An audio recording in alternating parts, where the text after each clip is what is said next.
વડોદરા લોકસભાના કોંગ્રેસના ઉમેદવાર જસપાલસિંહ પઢિયાર દ્વારા સાવલીમાં જનસંપર્ક કાર્યક્રમ યોજાયો। સાવલી તાલુકામાં કોંગ્રેસ સમિતિ દ્વારા ફુલહાર ફટાકડા ફોડી સ્વાગત કરવામાં આવ્યું। તાલુકા અને જિલ્લાના કોંગ્રેસ હોદ્દેદારો તેમજ મોટી માત્રામાં કોંગ્રેસ કાર્યકરો રેલીમાં જોડાયા। ઠેર ઠેર જસપાલસિંહ પઢિયારનું અભિવાદન અને જનપ્રતિસાદ જોવા મળ્યો। મોટી માત્રામાં ક્ષત્રિય સમાજના આગેવાનો આ રેલીમાં જોડાશે।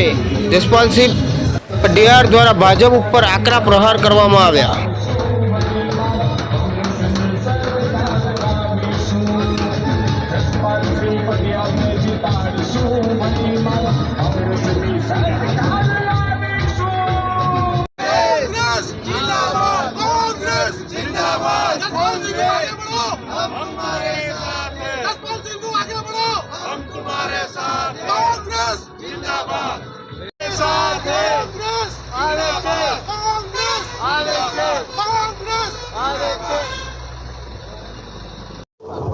સાવલી વિધાનસભામાં આજે પ્રચાર પ્રસાર કરી રહ્યા છે।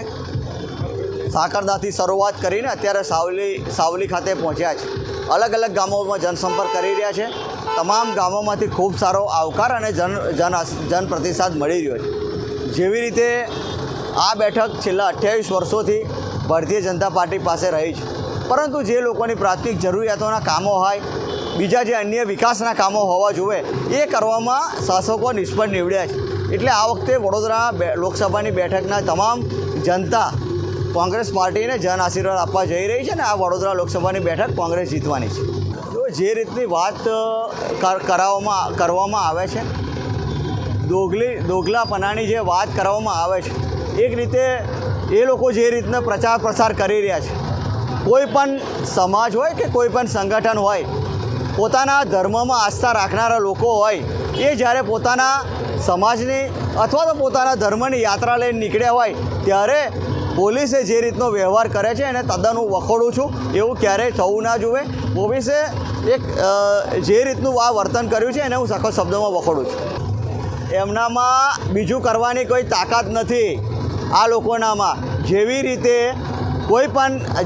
એમને રાજા રજવાડાઓની વાતો કરી છે, જે આ દેશ માટે જેને એકતા અને અખંડિતતા માટે પોતાનું સર્વસ્વ અર્પણ કર્યું છે, એ સમાજ માટે જ્યારે એમને વાત કરી હોય ત્યારે આ દેશમાં તમામ લોકોને પોતાના હક અને અધિકાર અને વિરોધ કરવાનો બધાને અધિકાર છે, પરંતુ જે રીતેની તાનાશાહી આ દેશ અને રાજ્યમાં ચાલી રહી છે એ પ્રકારની તાનાશાહી ક્યારેય ચલવી લેવાય નહીં।